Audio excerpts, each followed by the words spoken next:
Welcome, and thank you for joining us today. I'm Preeti Emmerich, the Director of the Office of Emergency Management here in Anne Arundel County. Since the onset of the pandemic in March, the Office of Emergency Management has worked closely with the Department of Health and our other county agencies to monitor COVID-19 and manage its cascading effects on Anne Arundel County. As you know, this pandemic has had devastating effects on many county residents, including the loss of loved ones, financial hardships, food insecurity, and mental health concerns. During these difficult times, we will continue our county-wide efforts to address these issues and support our residents. If residents would like to receive notifications about COVID-19 and our operations, you can sign up for our Civic Ready Text to Join group by texting Join COVID, and COVID is all capital letters, to 30890, or by visiting alertanarundel.civicready.com. I would like to thank the county executive and his administration for recognizing the multifaceted issues that are part of any response and recovery effort. His support has allowed us to rapidly expand our operations to assist those in need. Ladies and gentlemen, County Executive Stuart Pittman. All right, thank you, Preeti. So, as you can imagine, we've been spending a lot of time talking to our health officer in recent days and had some very difficult decisions to make. So what I'm going to do is actually ask our health officer, Dr. Nilesh Kalyanaraman, to come up and first brief us on the metrics, where we stand from his perspective. Then I will get up and I will go through some actions that we're going to take to push down the surge. And then Gavin Buckley will get up as mayor of Annapolis and talk about the role of the city of Annapolis in all of this. So, Nilesh.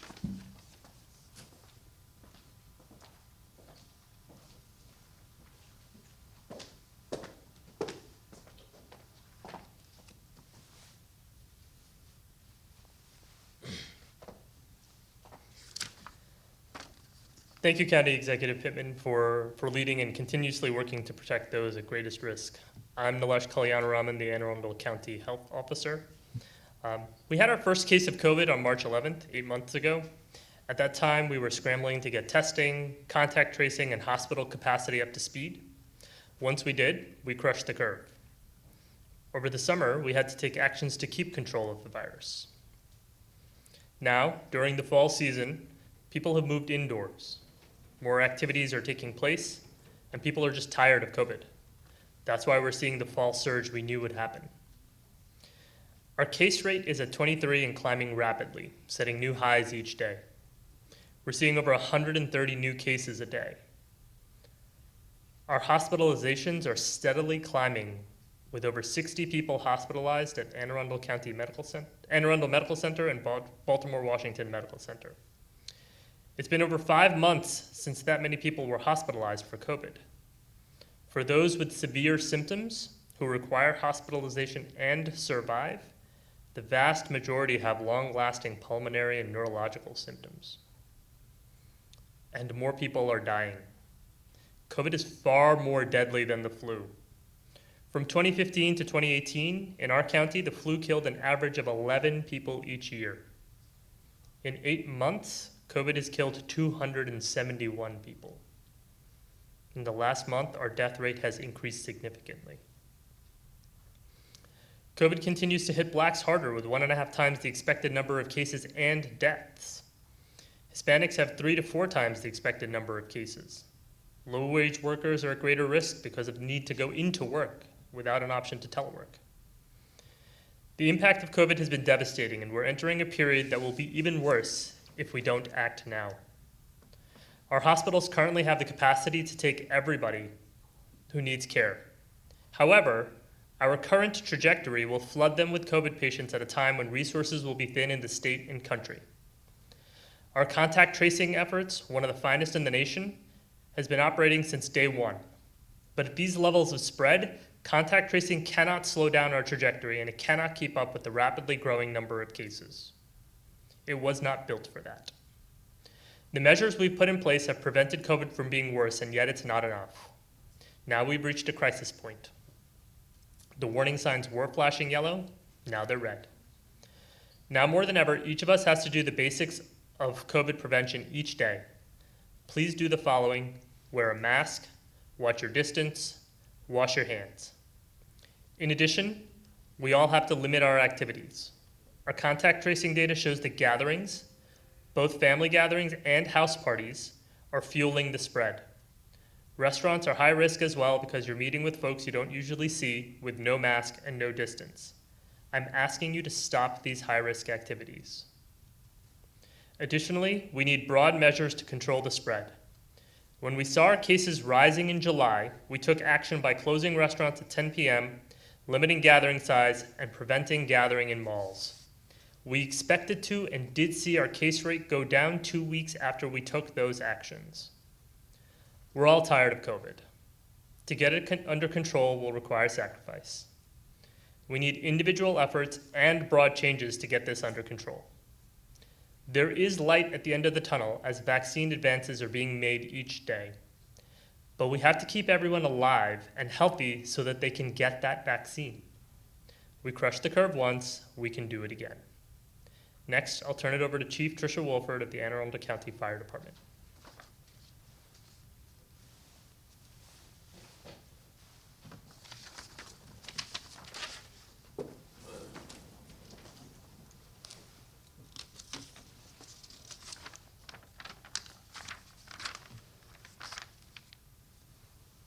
Thank you, Nilesh. Again, my name is Tricia Wolford. I'm the Fire Chief for the Anne Arundel County Fire Department. I'm here to speak on behalf of the members of our fire department who continue to remain on the front lines. But we are tired. Everyone is getting very tired, and that's mentally and physically tired. We have worked hard, just as many of you have worked hard over the 9 months, to do our part in battling COVID-19. I am asking that everyone continue to follow the rules.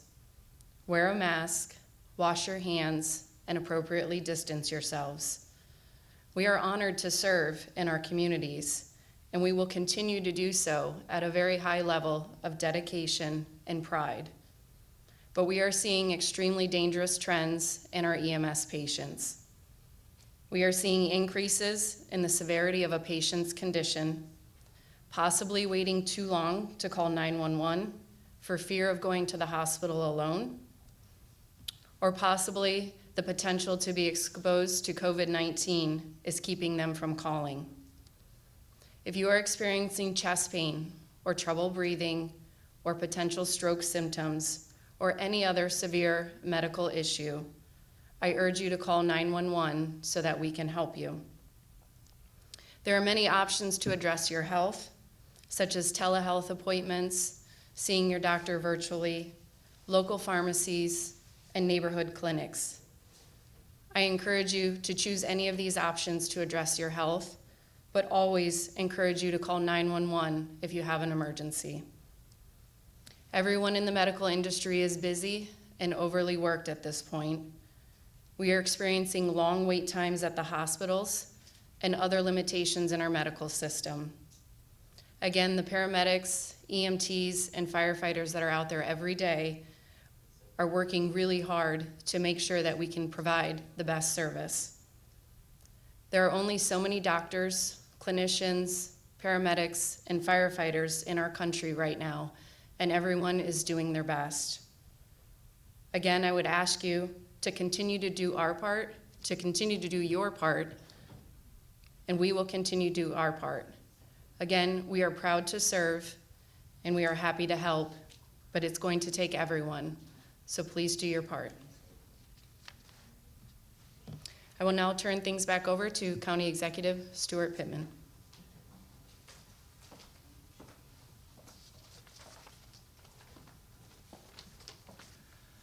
Thank you, Trish, and thank you to all of our fire and EMS heroes in Anne Arundel County for the work that they're doing. I want to stress a few things, some of the things that Nilesh talked about in particular.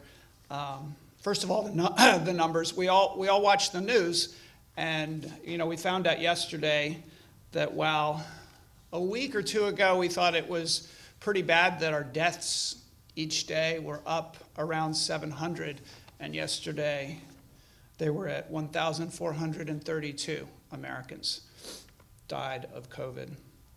And while we didn't think we would be getting back up to 100,000 new cases anytime soon, earlier in the summer, yesterday we had 141,733 new cases reported according to the CDC. And the governor has talked about the fact that Maryland has done better than most states. In fact, we're ranked 40th in our case rate right now, our rising case rate. But what worries me is that we rank 21st in our rate of spread, in our infection rate, at 1.19. We wanted to stay below 1 because that meant that the virus was not spreading, that the rate would not be increasing. But at 1.19, we know where we're headed, and we have to act. In Anne Arundel County, our case rate ranks 7th among the 24 counties right now, and our infection rate ranks 8th, and we're in bad shape. We're in bad shape all around the state, including the small rural counties that have some of the highest case rates right now. The other thing I think we have to recognize is that while our case rates are higher than they have ever been, the situation in our hospitals is very different than it was in the spring, when our hospitals were not doing the surgeries that they normally do, and the state had asked them to stop doing that. And so we had a lot of capacity at that point. And even then, we worked on a surge plan with the state for our hospitals, with our hospitals, to meet the surge capacity. And we were recruiting people who were retired medical professionals and medical professionals who might have been laid off or were doing other work, to recruit them to step in and help to staff the surge. And that was when the virus was mostly in the Northeast.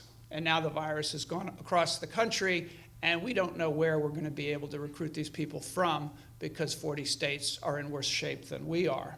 So our hospitals are operating at near capacity for non-COVID work. And so surge capacity is much harder to come by right now.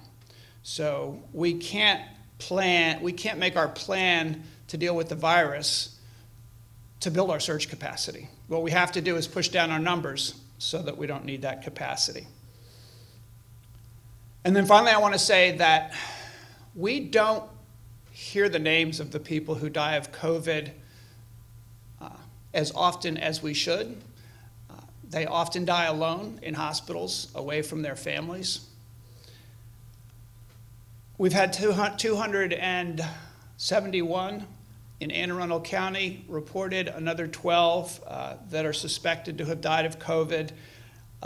We had one every day for a month. The last week has been a little bit less than that, but we know that the death rate follows the infection rate and then the hospitalization rate. We're seeing our hospitalization rate go up already significantly in the last few days. And when we compare the deaths of other things that we can prevent, and we look at what we do to prevent those deaths, there are far fewer people dying of those causes. So we work hard to prevent deaths from traffic accidents, from gun violence, from opioid addiction, overdose.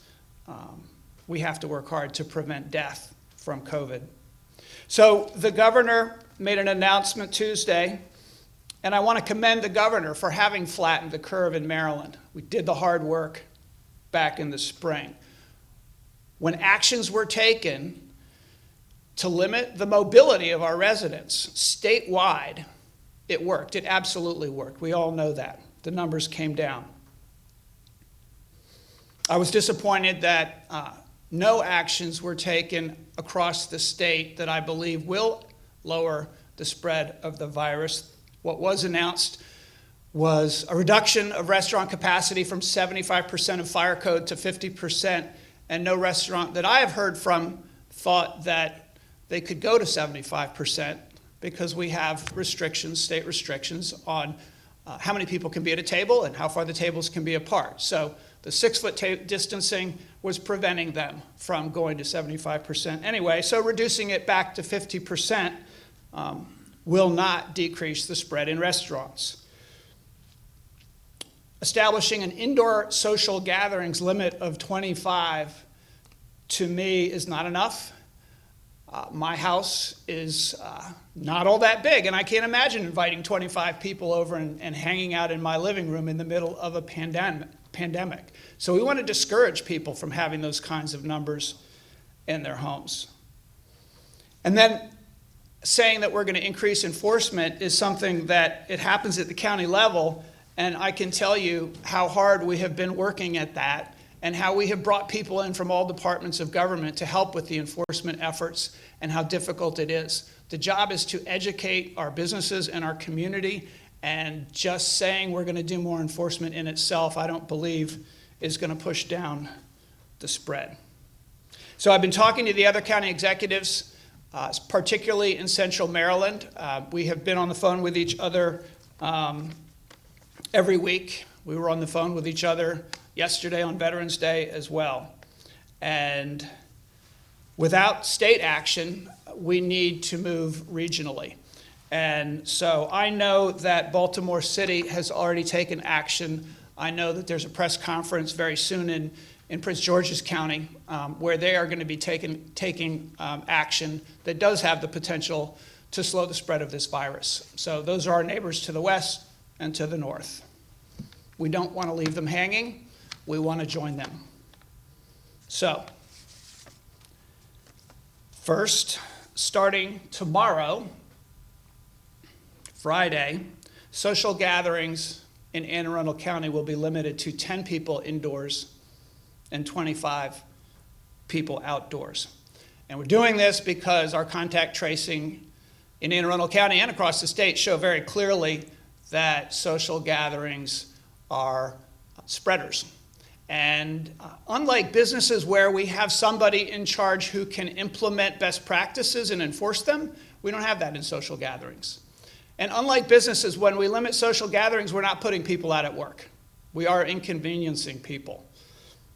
But people need to step up. So that's our first step. Second, we are starting Monday suspending our Rec and Parks youth sports. Now, it's a good time of year to do that because we're winding down most of our fall seasons and about to start our winter seasons. Basketball is probably the sport most impacted.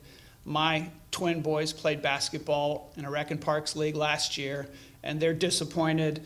But I know what it was like to be in those small gymnasiums at elementary schools with two teams battling away on the court and a line of parents crammed up against the wall. So we're going to have to forego that season this year in Anne Arundel County. And then finally, the decision that has been most difficult for me has to do with bars and restaurants. And we know that you can't wear the damn mask when you're eating, and you can't wear the damn mask when you're drinking. So we're in our restaurants and our bars without our damn masks. We have limits on them. Anne Arundel County stayed at 50%. Anne Arundel County also closes bars and restaurants at 11, last call for drinks at 10. And that helped when we did that. Other counties have followed our lead on that, and many other states are doing that as well. The debate has really been over whether to go back to curbside pickup or whether to limit the capacity indoors in restaurants further. And what we're choosing to do is to limit the capacity indoors in restaurants from 50% to 25%. And I understand that there are going to be restaurants that make a decision that they can't operate profitably with that restriction. I hope there are not many of those. I hope that the residents of this county step up and do takeout. They get just as much money, and you can tip generously. We were doing that when we had curbside pickup at restaurants or takeout only. And I think we need to get back in that habit, picking up our meals at our restaurants and bringing them home and eating them there. But we're allowing them to continue at 25% capacity for now. And I know there will be some who will ask us, why only restaurants and bars? What about other businesses? What about retail and others? I have been very reluctant to do anything that might cost people their jobs, might put people out of work, especially right now when the federal government is not providing the support that they were earlier in the pandemic. And I want to thank and recognize the whole business community for the work that they've done figuring out how to operate safely, implementing best practices. We've invested $3 million from our Economic Development Corporation in funding some of those changes to make that possible. But we will see. We may have to take additional action on some retail businesses. I know some other counties are doing that as well, and other businesses where people spend time indoors amongst each other. So finally, I want to say that we understand that the restrictions, the virus itself, the fact that people are not spending money in restaurants and they're even shopping online more, we get that.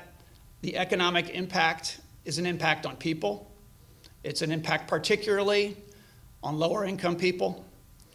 And that's why we're spending so much of our effort and our resources at the county level in eviction prevention and food assistance and all of the holes in the safety net that we're attempting to fill. And we will go to the ends of the earth to do that. That is our top priority. And for restaurant owners, I want them to know that they can not only access our $10 million, this is our largest coronavirus investment, $5 million of our CARES money and $5 million of state money through Economic Development Corporation for direct assistance. But their employees can also get help. And we're encouraging restaurant owners to call on behalf of their employees that they know are in trouble and seek help. So we have our COVID care teams that not only can provide our $500 cash assistance, but also help with bills, help with eviction prevention, and any other needs that people have. They can call the food hotline to get connected to those services at 410-222-FOOD.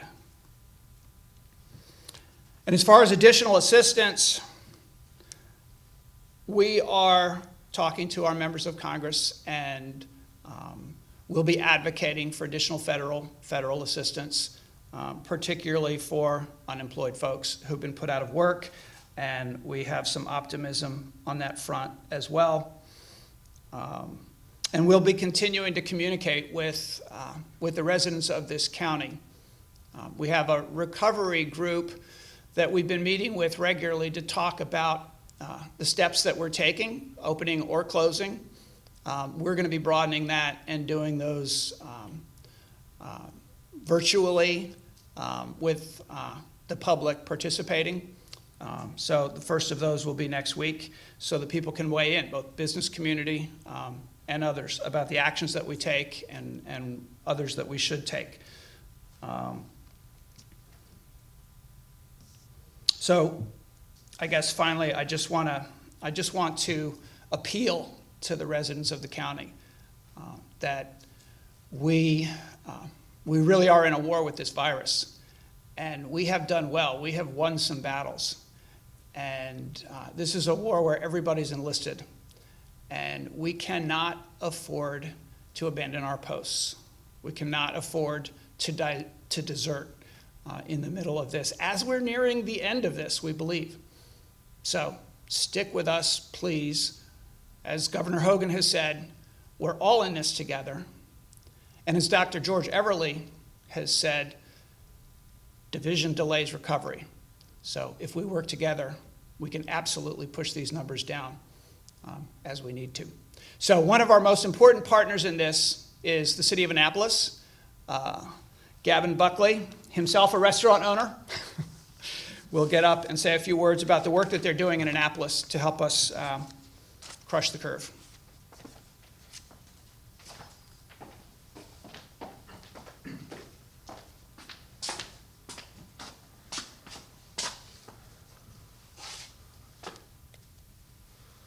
Good morning, I'm Mayor Gavin Buckley, Mayor of the City of Annapolis. I'm wearing a camouflage mask today to make the point that we are at war with this virus. And we can't win that war unless we believe that the enemy is deadly and unless we all fight this purge together. So I want to thank County Executive Stuart Pittman for having me here today and Health Officer Dr. Kalyana Raman for inviting me to say a few words today. I'm proud that we are partners and that we're in good communication regularly. And I'm sorry that the pandemic numbers of our county are trending in the wrong direction. I'm especially sorry that this data is revealing itself just as we come into the holiday season, which is so critical to our Annapolis local small business community. I know that Stuart and Dr. Kay are working hard to balance the needs of public health with the dire economic consequences as a result of tightening restrictions. The steps they are taking today are significant because they are heeding the warning lights. I know that the public is weary. I'm in contact with business owners and business associations on a daily basis. I know that the economic toll this pandemic has taken on workers and businesses were tempered somewhat by the CARES Act funding and by PPP loans, both of which bridged the gap in lost revenue for business, lost wages for workers, and lost tax dollars for the city and the county. But there is still a lot of pain out there. Economic pain for our businesses and emotional pain for nearly every person in our community. None of this is easy. I urge elected partners at a federal level to find a way to advance legislation for another round of funding. We also need a national pandemic response plan because of the travel between states that will definitely impact Maryland. We must have a coordinated response if we are going to not only get to the other side of this, but we also need a national response in order to manage deployment of a vaccine when it is ready for distribution. The federal government's disastrous response in spring can't happen again. My concern today is the holiday season. We see the numbers of infections rising. There is a bit of a delay, but shortly after those numbers go up, we see the numbers of hospitalizations go up. Then the numbers of deaths. There are consequences. If you are not feeling well, please stay home. By now, we all know the symptoms. Fever, cough, fatigue. Just stay at home. I don't want us to lose one more Annapolitan to this virus.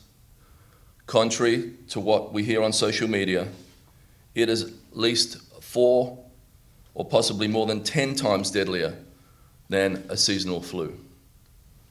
We all have to take personal responsibility for our actions. We are begging people to do the things that can mitigate spread. Properly wear a mask, watch your distance, wash your hands. The City of Annapolis is prepared to enforce mask wearing and break up large gatherings and shut down businesses who are not doing this. You have to care enough about your fellow humans and hold yourself personally responsible for your own pandemic protocols. Our local downtown businesses need your support.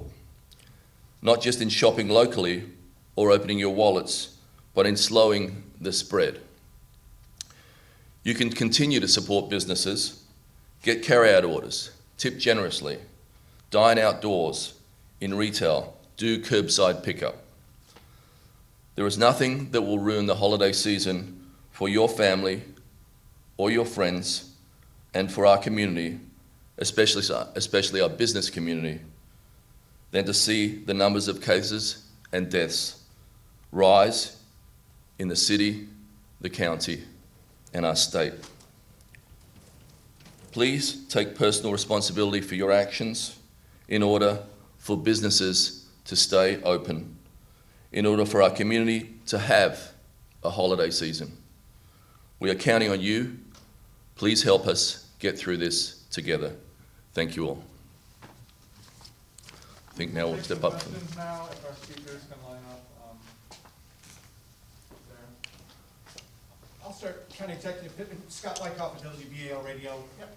We've seen a lot of the big tents being put out that now have the walls on them, and is that a concern that you're just basically creating indoor space, that it's no longer an open outdoor space with no ventilation when all those large groups of people are in the big tents with the walls down?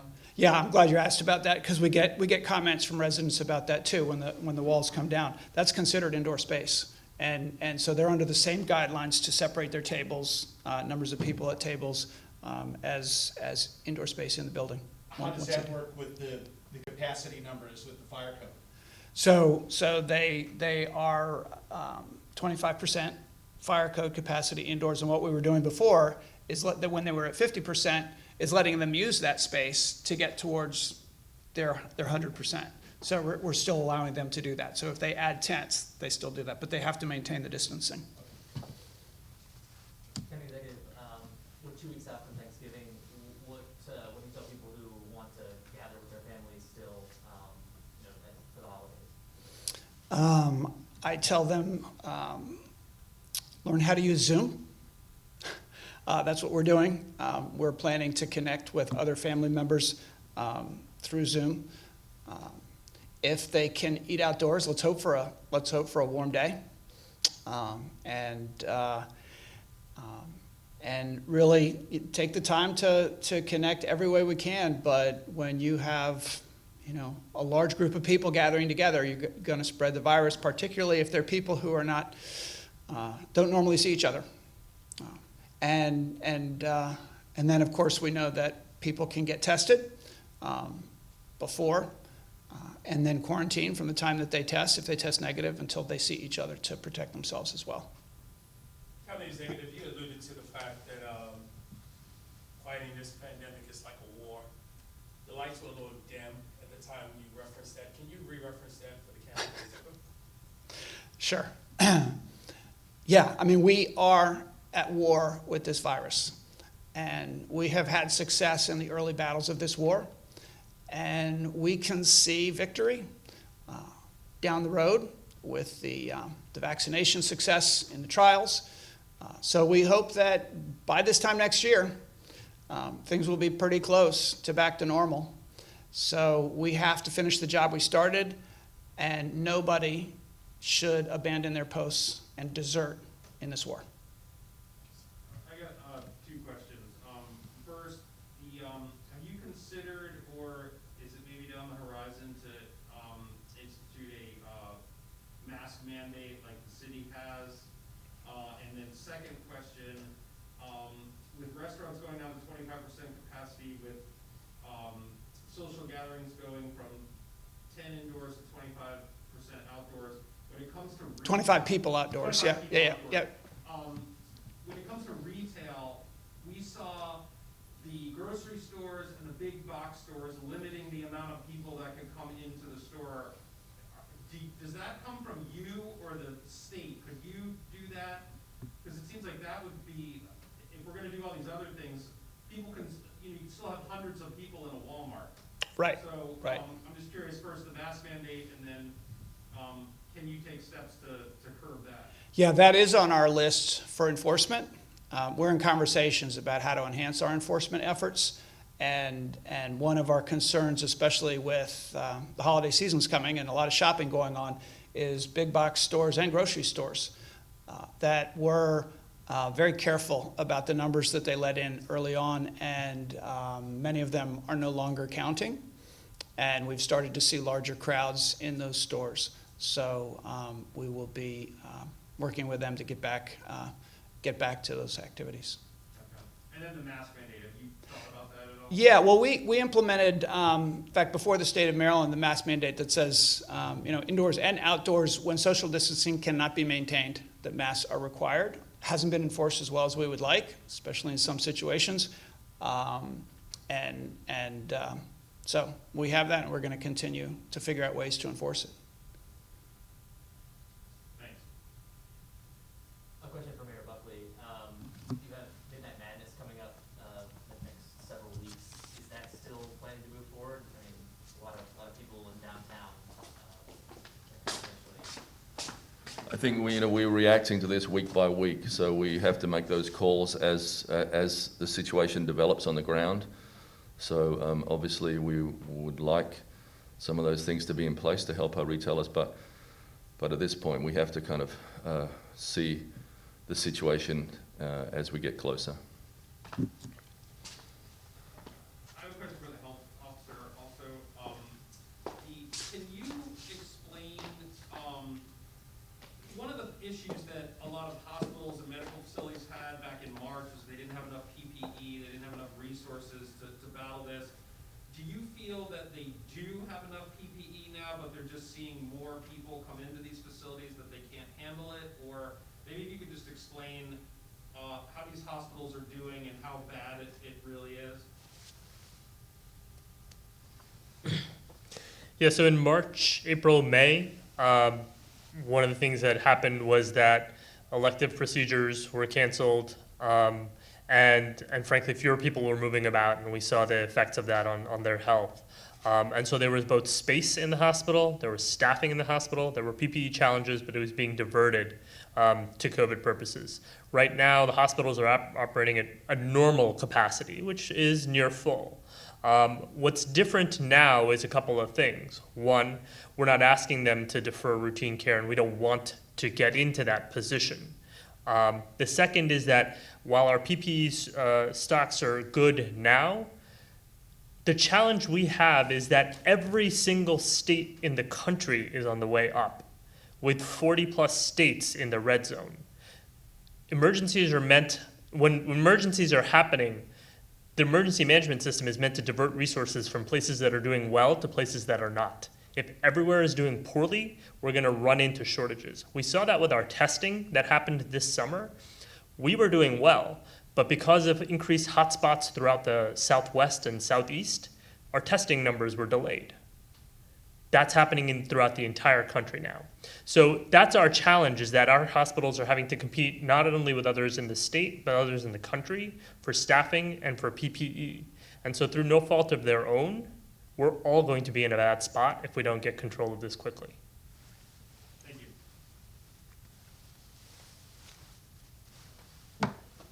Any last questions? Actually, for the health officer, since we're about 2 weeks out from, since Halloween, are you maybe attributing some of this to Halloween activities at all? Unfortunately, the rapid rise that we're seeing, we're not going to be able to detect a signal from Halloween, to be quite honest. Whatever blip is there is being swallowed up by just the rapid spread through all the other means. Thank you, everyone. One more Can you question. talk about the app just really quickly? Encourage folks to go. Sure. This is the MD COVID Alert app. It's meant to enhance our contact tracing. It's a feature that you need to enable if you have an Android or an Apple iOS phone. It essentially allows the phone to detect how long you are near different people. It's a passive system, and it only gets transmitted if you say, I have COVID, I am opting into this. so that other people can know, or you say, I have this app and I want to be notified if I was a contact. But it's a way to enhance our ability to do contact tracing, because you may be in situations where you don't know the name of the person you're with. You're on the line at the grocery store. You were at that sports event. You were unfortunately at a party and you don't know everybody there. But it's a way for us to enhance contact tracing. And so we recommend that people do download that app and help us with our efforts.